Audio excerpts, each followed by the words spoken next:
जुल्फ़िकार अली भुट्टो की फांसी को अदालती कत्ल करार देने के सदारती रेफरेंस की समाअत आज होगी। चीफ जस्टिस काजी फाइज ईसा की सरबराही में सुप्रीम कोर्ट का 9 रुकनी लाजिब बेंच दिन 11 बजे समाअत करेगा। लाजिब बेंच में जस्टिस सरदार तारिक मसूद, जस्टिस मंसूर अली शाह, जस्टिस याहिया अफरीदी और जस्टिस अमीनुद्दीन खान शामिल। जस्टिस जमाल खान मंदुखेल, जस्टिस मोहम्मद अली मजहर, जस्टिस हसन अली रिजवी, जस्टिस मुसरत हिलाली भी लाजिब बेंच का हिस्सा। बिलावल भुट्टो जरदारी की सदारती रेफरेंस की बराह रास्त नशरियात के लिए सुप्रीम कोर्ट में दरख्वास्त दायर। बिलावल भुट्टो जरदारी और पीपल्स पार्टी के दीगर रहनुमा सदारती रेफरेंस की समाअत पर आज सुप्रीम कोर्ट पहुंचेंगे।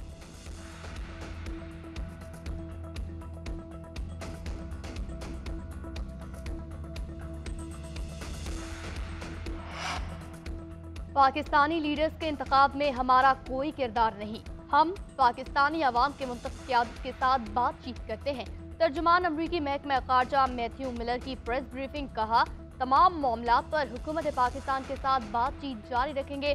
अफगानिस्तान पाकिस्तान के दरमियान मुख्तलिफ मसाइल के सफारती हल की हिमायत करते हैं।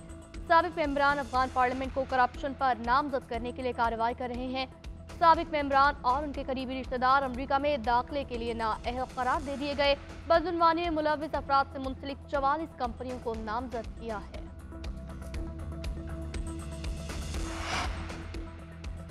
8 फरवरी के आम इंतखाबात के सिलसिले में अहम पेशरफ्त। इलेक्शन कमीशन ने डिस्ट्रिक्ट रिटर्निंग अफसरान और असिस्टेंट रिटर्निंग अफसरान की तैनाती का नोटिफिकेशन जारी कर दिया। पंजाब के 40, सिंध के 30, खैबर पख्तूनख्वा के और बलूचिस्तान के 36 अजला के मुतल्लिका डिप्टी कमिश्नर्स DROs होंगे। इस्लामाबाद के deputy commissioner Irfan Nawaz DRO Islamabad तैनात। इलेक्शन कमीशन ने सिंध और बलूचिस्तान के सूबाई इलेक्शन कमिश्नर्स के तबादले कर दिए। सूबाई इलेक्शन कमिश्नर बलूचिस्तान शरीफुल्लाह सूबाई इलेक्शन कमिश्नर सिंध तैनात। सूबाई इलेक्शन कमिश्नर सिंध एजाज अनवर चौहान को सूबाई इलेक्शन कमिश्नर बलूचिस्तान लगा दिया गया।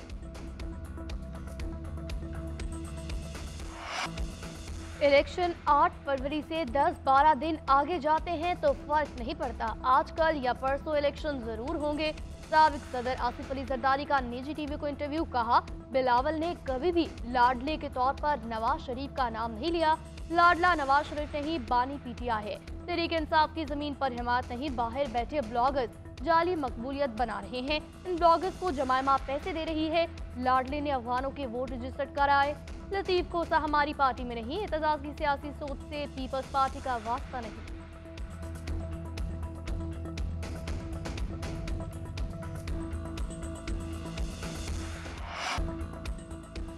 2017 में तरक्की करते पाकिस्तान को क्यों रोका गया? पाकिस्तान का हशर नशर क्यों किया गया? मुल्क के साथ जो ज्यादती हुई है अब इसका अजाला करना होगा। मुल्क को वहाँ ले जाना होगा जिसका ये मुस्तहिक है। साबिक वज़ीर आज़म नवाज शरीफ का मुस्लिम लीग नून के पार्लिमानी बोर्ड के इजलास से खिताब। कहा, 2017 में मुस्लिम लीग नून की हुकूमत अच्छी चल रही थी। मजदूर और किसान खुश थे। महंगाई ना होने के बराबर थी।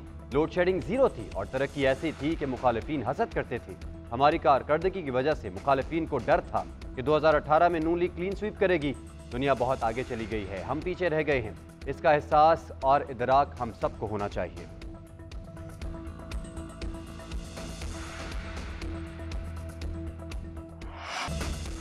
ताहयात नाअहली पर सुप्रीम कोर्ट का फैसला और इलेक्शन एक्ट एक साथ नहीं चल सकते। पार्लियामेंट की कानून साथी चलेगी या सुप्रीम कोर्ट का फैसला? किसी करवट तो बैठना है। अगर किसी की सजा खत्म हो जाए तो ताहयात नाअहली कैसे बरकरार रह सकती है? आर्टिकल 232 शामिल करने से ताहयात नाअहली का तस्वुर खत्म हो गया।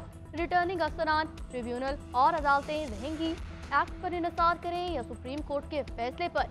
संगीन गद्दारी जैसे जुर्म पर नाअहली 5 साल, तो फिर नमाज न पढ़ने या झूठ बोलने वाले की ताहयात नाअहली क्यों? चीफ जस्टिस के मीर बादशाह केसरानी की नाअहली केस की समाअत के दौरान रिमार्क। सुप्रीम कोर्ट का ताहयात नाअहली पर अदालती फैसले और इलेक्शन एक्ट की तरमीम में तजाद का नोटिस। अटॉर्नी जनरल और तमाम सूबाई एडवोकेट जनरल को नोटिस। जस्टिस अदहर मिनुल्लाह ने रिमार्क दिए, मौजूदा केस 2018 के इंतखाबात से मुतल्लिक है।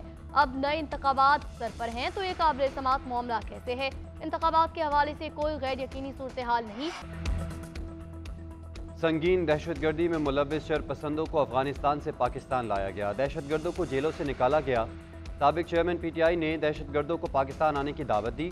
पाकिस्तान के अवाम और पार्लियामान से पूछे बगैर दहशतगर्दों से मुज़ाकरात किए गए। रातों रात ऐसा यू टर्न लिया गया जिसके असरात आज भी अवाम भुगत रहे हैं। फौज और पुलिस आज भी दहशतगर्दों के निशाने पर है। चेयरमैन पीपल्स पार्टी बिलावल भुट्टो जरदारी की न्यूज़ कॉन्फ्रेंस कहते हैं उम्मीद है इंतखाबात शफाफ होंगे। चीफ जस्टिस के शुक्रगुजार हैं कि उन्होंने भुट्टो फांसी रेफरेंस होने का फैसला किया। बिलावल भुट्टो का वजारत दाखिला का दौरा, दीवार शहदा पर बेनज़ीर भुट्टो की तस्वीर लगाई।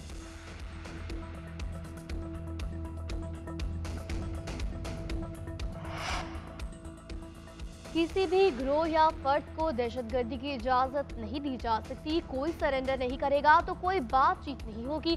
अगर वो अपनी गलती नहीं मानते तो हम उनके साथ बैठने को तैयार नहीं। निगरान वज़ीर आज़म अनवारुल हक काकर की शहदा के लवाहिकीन से गुफ्तगू, कहा कोई तालिबान तो कोई BLA से बात करना चाहता है, कोई किसी से बात नहीं करना चाहता। किसी फर्द को रियासत के खिलाफ जाने का हक नहीं। उन्हें बताना चाहिए रुजू करना चाहते हैं या नहीं, रियासत के पीछे क्यों पड़े हैं। वज़ीर आज़म का शहदा को खराज अकीदत, कहा कौम शहीद की मकरूज है। वज़ीर आज़म ने वज़ारत दाखिला में शहदा गैलरी का इफ्तिताह कर दिया।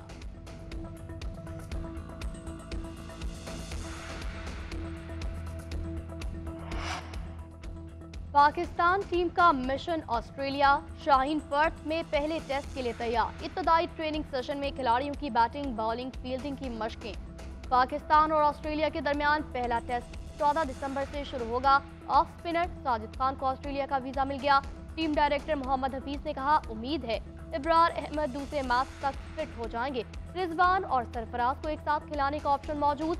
हम ऑस्ट्रेलिया को होम ग्राउंड पर हराने की सोच लेकर आए हैं। कैनबरा में 4 रोजा मैच के इंतजाम देखकर बहुत हैरानी और मायूसी हुई। कैनबरा की पिच बहुत सुस्त थी। ये ऑस्ट्रेलिया की हिकमत अमली हो सकती है। हमारी टीम भी सेट हो चुकी है।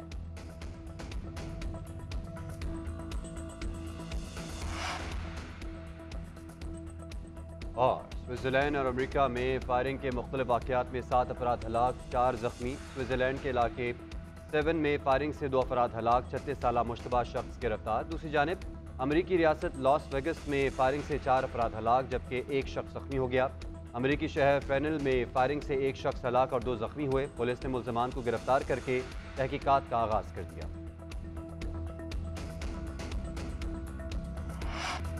और गोल्डन ग्लोब्स के लिए नामजदगियों का ऐलान। ग्रेटा ग्रोक और मार्गरेट रूबी की बाबी 9 नामजदगियों के साथ दौड़ में सबसे आगे। क्रिस्टोफर नोलान और किलियन मर्फी की ओपनहाइमर 8 नामजदगियों के साथ दूसरे नंबर पर। Killers of the flower moon ने 7 नामजदगियां हासिल की। मार्टिन स्कोरसेज़ बेहतरीन हिदायतकार, लियोनार्डो डिकैप्रियो बेहतरीन अदाकार और लिली ग्लैडस्टोन बेहतरीन अदाकारा की दौड़ में शामिल।